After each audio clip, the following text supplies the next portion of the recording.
Welcome to Introduction to Alexandria. After conquering Egypt in 331 BCE, Alexander the Great decided to build a new city, which, as per his habit, he named after himself. After his death, Alexandria quickly became the capital city of the Ptolemaic kingdom and the most important city of the Greek world.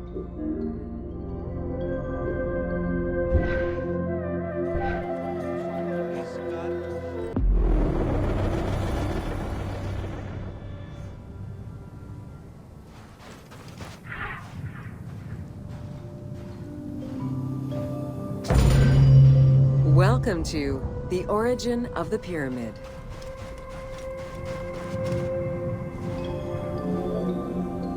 The origin of the word pyramid is controversial. Most believe that it originates with the Greek word pyramis, which referred to a bread of conical shape. Life and death in ancient Egypt were modeled on the cycle of the sun. The perfect shape of the smooth-faced pyramid became associated with the metaphor of the pharaoh transformed into one of the sun's rays in death. Pyramids represented the Benben, the primordial mound of the Heliopolitan creation myth. These stories permeated every aspect of Egyptian life to a greater or lesser extent.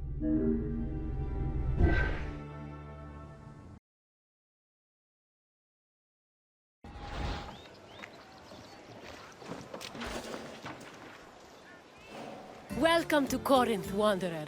I have a special visit planned for you today. It's an intimate, informative look into the daily lives of Greek women.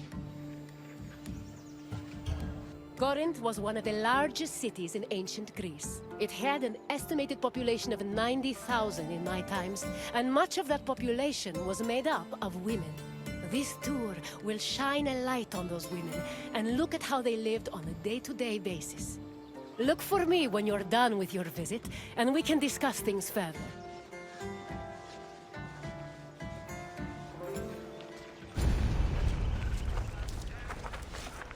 Young girls growing up in ancient Greek cities were usually raised by a nurse.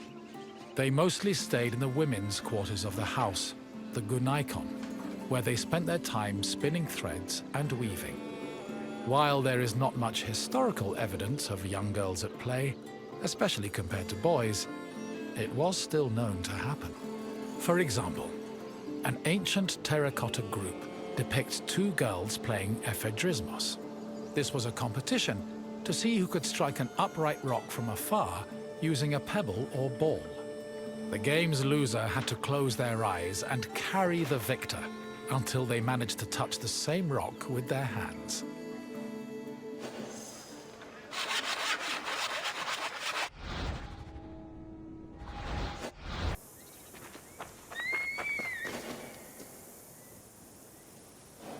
Welcome to Knossos, traveler, where the Minotaur once prowled.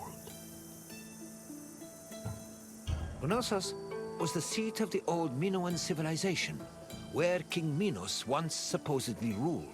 These ruins have been the backdrop for many important events in both history and mythology. Look for me when your visit is over, and we'll discuss what you've seen.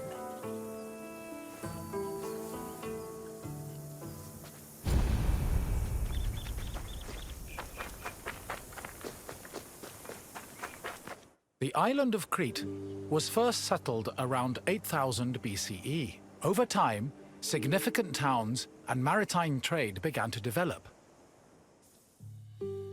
Palaces were built, destroyed, and then rebuilt, culminating in what archaeologists call the Neopalatial period, which began around 1700 BCE. This period lasted for over 300 years, and is considered the golden age of Minoan civilization. The largest palace of this period was located in Knossos and featured maze-like complexes of workshops, temples, courts, throne rooms, and living areas, as well as paved roads and advanced plumbing and draining. Trade and external relations were important to the Minoans, and their networks extended across the eastern Mediterranean. As a result, The people of Crete and the lands they traded with often influenced each other and exchanged ideas, usually through peaceful interactions instead of military conflict.